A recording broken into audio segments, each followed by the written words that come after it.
Тергөө судьялар боюнча ушунчу мен айтып атам, булар өздөрүнүн актаярында калды депчи. Жашыра турган эчтекеде жок болот бул жердечи.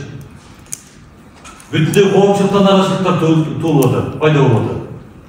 Депутаттар да жогорку кеңештин трибунасынан айтып атышат, ай бул эмне дегенде, бул эмне болуп атат депчи.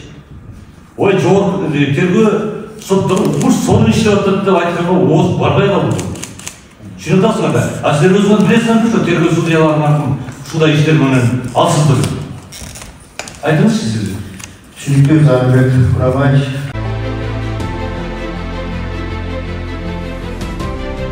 Келтирдиңерби соттормуштар, судьялардыкына? Жумуштан кетирүү боюнча.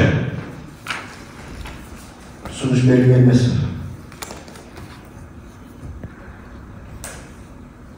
Нерселер болуп беле? Тараптар келиши Чүй области аябай проблема. Мага башка келишиттерди толук атпайсызбы? Карагыла да ушундай барбачы.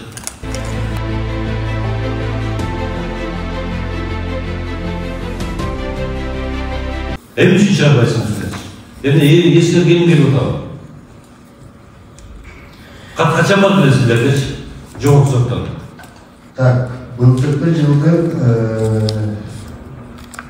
февраль аягында 20 башында. Болуптур, февралдын аягында барды былтыркы жылы. Мына 1 жыл болду.